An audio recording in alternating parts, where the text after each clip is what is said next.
All right, so I gave you this story of me just pissing away a lot of money in my 20s, buying a lot of things that I absolutely didn't need and couldn't afford.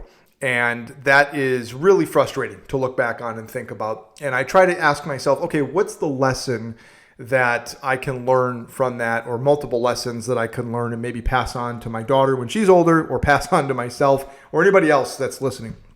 And I think for me, the takeaway looking back is I was spending a bunch of money on things that I thought brought me value, or that brought me some sort of a status or something. But I think it really boils down to it. I thought that it was bringing me value.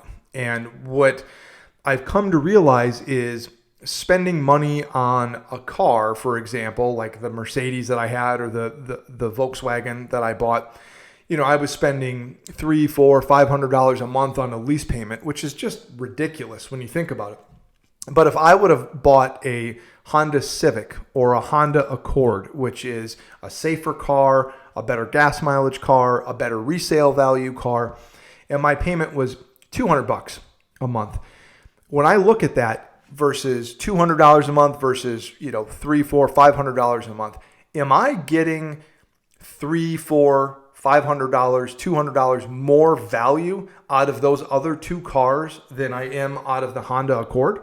Now, sure, from a looks perspective and a prestige perspective and all of that, and yes, when you close the door to a Mercedes, it closes a little bit different than if you close the door to a Honda or the Ford Edge that my wife and I drive. But when you really think and take a look at it, are you getting $200, $300, $400 more value every time you drive that vehicle? When you're looking at the safety features, the resale value of it, when you're looking at the drivability, the gas mileage, all those kinds of things, the ease to getting it repaired, the cost of getting it repaired, the cost of even things like an oil change or, just fixing something minor. Are you getting more value out of that expensive vehicle? And my wife and I were looking back in 2019 at a new car, because the one that we had a GMC Terrain, and that was on its last leg. It was the steering wheel would just vibrate uncontrollably from like 45 miles an hour to like 60 miles an hour. So, safety.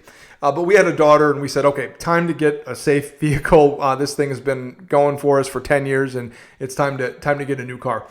And we were looking, and we were drawn to, wanting to take a look at BMW X5 or X7, Volkswagen Atlas, which I absolutely love, and maybe even like a Land Rover. And we looked at some of the higher end SUVs, Lexus, and everything like that.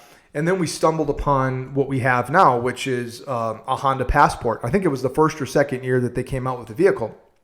And we started looking at it, and we're like, okay, for Hondas, this is a pretty good-looking SUV, and then it had the most cargo space out of any vehicle in its class. It had very good gas mileage. It had great resale value, great safety rating, and it was about $40,000 less than all those other cars that we were looking at buying. And what the conversation that we had was exactly, are we getting value, our money's worth, if we go with the more expensive vehicle? And I'm not poo-pooing anybody that drives a Lexus or a Range Rover or a Mercedes or anything like that. I'm not calling anybody out or shaming anybody. I'm just saying, for us at the time and with our budget, we were thinking, okay, we'd like those vehicles because they look nicer and they're cooler and they've got a few more, fun bells and whistles.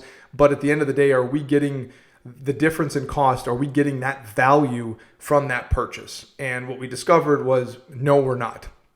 And the lion's share of the driving that we do is not worth necessarily having an exponentially more vehicle. So the decision that we made and the lesson that we learned was that we were just simply not going to get the value out of a more expensive vehicle as long as we had enough boxes checked to meet the safety and the drivability and the gas mileage and the resale and all of that. And I kind of look back and overlay that onto my 20s as the lesson that I learned, which was, am I getting $100 more value out of Creed Aventus cologne as opposed to buying Everyday Jack or whatever it's called at Target? Probably not. Maybe one smells better than the other, but can I quantify that value? No. And if you have that cologne, that's great. Creed Aventus is a very popular cologne, and it's pretty good. But when I break it down like that, I just don't see myself getting more value from things like that. I see myself wanting to feel like I have more value, so I gravitate towards the expensive things. I did this with watches as well. I bought plenty of watches that I couldn't afford, and they were well-known brands and whatever, and guess what? They tell time just the same as a watch from Fossil that is $80 or $50, or they tell the same amount of time correctly as a watch from Walmart or Target or Amazon or whatever. So the lesson that I would tell myself and learn is you are not getting the value that you think you are when you overspend for things, especially when they're outside of your budget.